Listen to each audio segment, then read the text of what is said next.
안녕하세요. 우리는 환경교육센터 교육활동가입니다. 또박이 지구라는 모임을 만들고 지구와 우리의 삶에 대해 함께 공부하고 지속가능한 삶을 위한 행동들을 실천하는 것을 알리고 있습니다. 기후위기 해결을 위한 가볍고 자유로운 삶에 대해서 이야기 나누려고 합니다. 기후위기 해결을 기술만으로 할 수 있을까요? 탄소 포집을 이야기하는 분들도 많으신데요. 사람들이 살아가는 방식을 근본적으로 바꾸고 내가 소비하는 방식을 바꾸려고 하지 않는다면 지금 지구가 당면한 환경 문제들은 무한 반복될 수밖에 없다고 생각합니다. 생태적 전환을 이야기하는 이유이기도 하죠. 전환의 한 방향으로 소비를 줄이는 삶을 이야기하려고 합니다. 이거 너무 힘들어서 못하겠다 라는 생각이 드시는 게 아니라 이렇게 사는 것도 괜찮은데? 라는 생각이 드실 수 있을 거예요. 내가 완벽한 제로가 아니라고 해서 내가 지구를 사랑하는 마음이 가짜는 아니니까요. 그리고 나와 같이 생각하는 사람이 생각보다 많다는 것도 아실 수 있을 것 같아요. 제가 3주 동안 집에 재활용 쓰레기를 한번 모아보았는데요. 정말 양이 엄청나더라고요. 근데 이렇게 재활용이 된다고 이렇게 쓰레기를 버려도 되는 걸까? 라는 생각이 들었어요. 이 쓰레기들이 어디로 갈까 궁금해서 밤에 한번 나가봤는데 정말 쓰레기 양이 제가 생각했던 것보다 너무 많았어요. 저희는 엄청 많이 소비하고 또 그만큼 버리고 있는 것 같습니다. 이제부터라도 줄이는 삶을 시작을 해야 할 텐데요. 선생님, 줄이는 삶은 어떤 거죠? 우리가 살아가는 이 사회는 대량 생산과 대량 소비가 굉장히 익숙하게 작동하는 사회예요. 그러다 보니 그로 인한 환경 문제도 굉장히 많죠. 그래서 소유나 소비가 가치가 되지 않는 삶, 이런 생태적인 삶의 전환 이야기를 하고 싶습니다. 더 많이 소유하지 않고 덜 소비하지만 우리의 삶의 질이 떨어지지 않으려면 어떻게 해야 될까에 대한 고민이 필요한 거죠. 그 고민의 첫 번째로 물건을 바라보는 우리의 태도를 좀 전환하는 것. 그래서 이것이 진짜 필요하고 내가 오랫동안 사용할 수 있는 것인가 생각해 보는 거죠. 그리고 내가 이미 가지고 있는 물건들을 좀 나에게서 떠나보내는 것.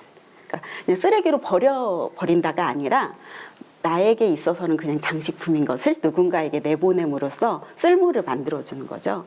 마지막이 제일 어려운데요. 우리 물건으로부터의 유혹을 차단하는 것. 그래서 저거 정말 갖고 싶어도 정말 내가 필요한 건지 오랫동안 사용할 건지 그렇지 않다면 유면해보자. 이런 것들을 필요하다고 생각합니다. 이렇게 소비를 많이 한다는 것은 쓰레기를 많이 발생시킨다는 문제하고 자연스럽게 연결이 되는 것 같아요. 그러다 보니 요즘 사람들이 제로웨이스트 실천이라는 운동들을 많이 하고 있죠.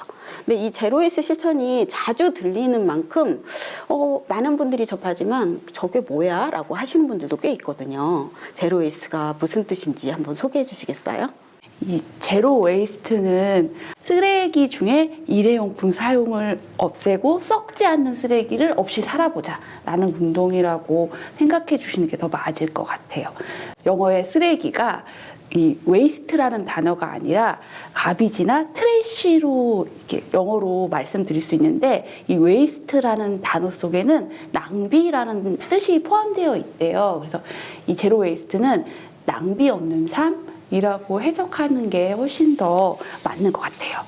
그리고 제로웨이스트를 요즘 쉬운 말로 설명을 하면 좀 많이 유행을 하고 있는 미니멀 라이프의 쓰레기 줄이기가 합쳐졌다라고 생각하시면 될 것 같습니다. 결국 제로웨이스트라는 건 단순히 쓰레기를 없이 살자라는 뜻이 아니라 불필요한 자원 낭비를 막아보자. 라는 생각으로 우리가 실천을 하면 되는 운동이고요. 거기에 공유하기랑 고쳐쓰기라는 문화가 같이 포함되어 있다. 이걸 같이 해주는 게 더 좋다라고 생각하면 더 훌륭한 제로웨이스트 운동이 되지 않을까라고 생각을 해요. 근데 선생님, 이렇게 제로웨이스트를 처음 시작을 하려면 어떻게 해야 할까요?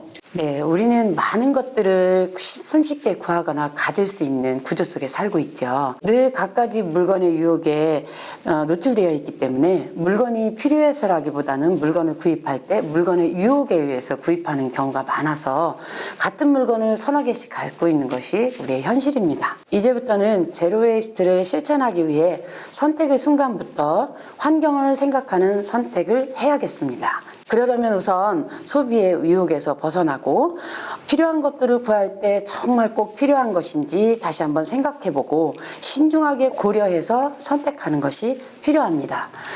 또한 신중하게 선택한 물건은 모두 수명이 다할 때까지 제대로 사용하고 수명이 다 된 폐기물 상태에서도 그대로 버리지 않고 자원이 될 수 있도록 생활 속에서 재활용을 꼭 실천하는 것이 필요하다고 볼 수 있습니다.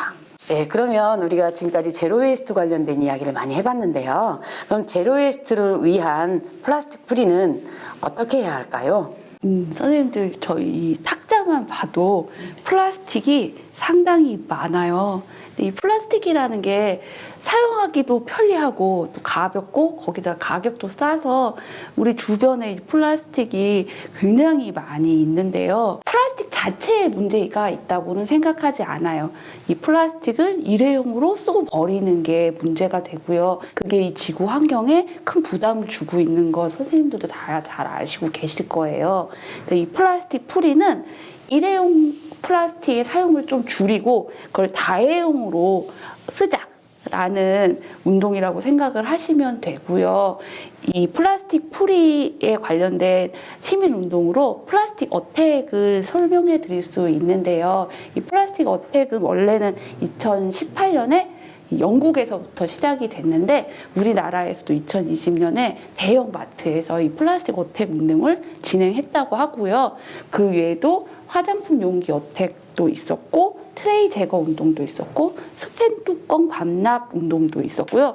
요즘에는 또 제과점 그 빵칼 있잖아요. 그걸 반납하는 운동을 시민 운동을 진행시키고 있고요. 이런 개인의 여러 목소리들이 합쳐져서 기업의 문화 자체를 바꾸는 일이 지금 벌어지고 있다고 합니다.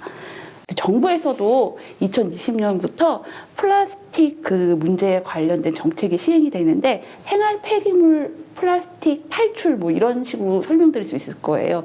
그런 정책이 올해부터 단계별로 시행되고 있다고 합니다. 네, 이런 플라스틱 프리도 중요하지만 이제 어쨌든 이 제로 웨이스트의 이 실천 방법 중에 제일 중요하다고 생각하시는 게 뭐라고 생각하세요? 자원이 쓰레기가 되지 않도록 하는 방법으로 우리 많이 실천하고 있고 이야기하는 게 재활용 이야기잖아요.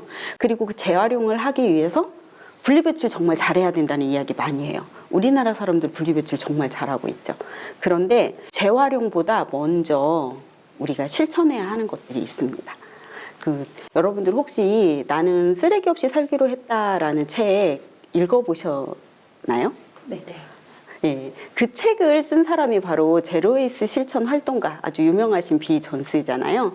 그분이 그 책에서 그 제로웨이스 실천을 위한 5R 이야기해요.